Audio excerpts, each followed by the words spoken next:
எல்லாரும் கூட இப்பொழுது மாலை மாத்தல் நிகழ்ச்சி கன்னியாதானம் பண்ணிட்டோம். முதல்ல மாலை மாற்றி அதுக்கப்புறம் தாயார் பெருமாளத்துல சேர்ந்து மாங்கல்ய தாரணமானது நடக்க இருக்கிறது. இப்பொழுது நீங்க எல்லாரும் கூட உங்களோட கஷ்டங்கள்லாம் அம்மா கிட்ட சொல்லிடுங்க. ஏன்னா அம்மாவுக்கு தான் தய உள்ள குணம்.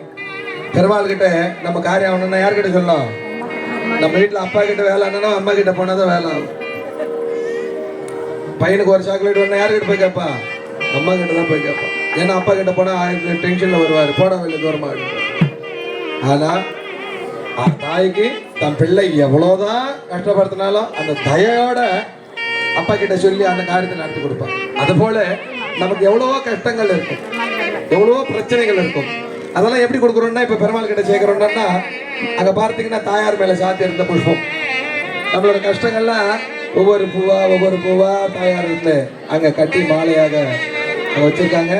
நீங்க எல்லாரும் கூட அந்த மாலையில தன்னோட கஷ்டங்கள்லாம் சமர்ப்பித்து அம்மா பெருமாள் கிட்ட சொல்லி எங்களுக்கு அனுகிரகம் பண்ணுங்க அப்படின்னு சொல்லிட்டு நீங்க எல்லாரும் கூட தட்டாத கை உலக்கை பகவானை பத்தி பாடும்போது அந்த கை தட்டலைன்னா அந்த கை உலக்க தான் உதவும். எதுக்கு உதவும்?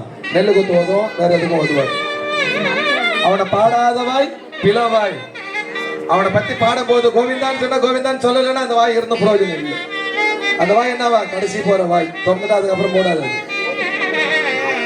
அவனை தொழாத கை உலக்கை, அவனை காணாத கணுக்கால். அவன் கோயில் இருந்த பக்கத்துல போய் நம்ம போய் பார்க்கலன்னா அந்த கால் இருந்த பிரயோஜனம் முடக்கவாதம். அந்த காலெல்லாம் நம்ம சொல்லல, ஆழ்வார்கள் சொல்லியிருக்காங்க. அதனால எல்லாரும் உங்களோட கஷ்டங்கள்லாம் எப்படி வெளியே போவான்? கையை ரெண்டும் தட்டும் போது மனசுல இருக்கக்கூடிய கஷ்டம் வெளியே போடும். அப்ப அங்க சந்தோஷன்றது ஒண்ணு அங்க நிலைக்கும். இப்ப தாயாரத்துல பிரார்த்தனை பண்ணி பெருமாளும் தாயாரும் மாலை மாத்தலான நிகழ்ச்சி. மாலை மாத்தல்